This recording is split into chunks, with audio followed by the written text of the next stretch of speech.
ಮೈತ್ರಿ ಸರ್ಕಾರದ ಅನಿಶ್ಚಿತತೆ ನಡುವೆ ಇಂದಿನಿಂದ ವಿಧಾನಮಂಡಲ ಉಭಯ ಸದನಗಳ ಅಧಿವೇಶನ ಆರಂಭವಾಗಲಿದೆ. ಆಡಳಿತ ಪಕ್ಷದ ಶಾಸಕರಿಗೆ ವಿಪ್ ಜಾರಿ ಮಾಡಲಾಗಿದ್ದು ಅತೃಪ್ತ ಶಾಸಕರ ನಡೆ ಕುತೂಹಲವನ್ನು ಮೂಡಿಸಿದೆ. ಸರ್ಕಾರದ ವಿರುದ್ಧ ಅವಿಶ್ವಾಸ ನಿರ್ಣಯ ಮಂಡಿಸುವುದಿಲ್ಲ ಎಂದು ಬಿಜೆಪಿ ಹೇಳಿದ್ದು ಬಜೆಟ್ ಅಧಿವೇಶನದ ಆರಂಭದ ದಿನ ಕುತೂಹಲಕ್ಕೆ ಕಾರಣವಾಗಿದೆ. ರಾಜ್ಯಪಾಲ ವಜೂಭಾಯಿ ವಾಲಾ 11 ಗಂಟೆಗೆ ಜಂಟಿ ಅಧಿವೇಶನ ಉದ್ದೇಶಿಸಿ ಭಾಷಣ ಮಾಡಲಿದ್ದಾರೆ.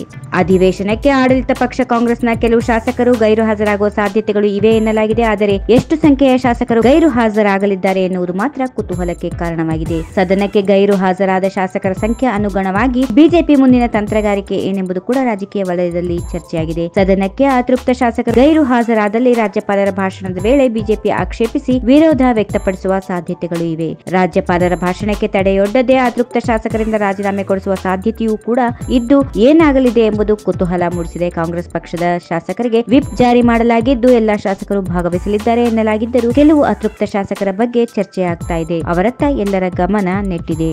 ಈ ವಿಡಿಯೋ ನಿಮಗೆ ಇಷ್ಟವಾದಲ್ಲಿ ಲೈಕ್ ಮಾಡಿ, ಶೇರ್ ಮಾಡಿ, ಸಬ್ಸ್ಕ್ರೈಬ್ ಮಾಡಿ.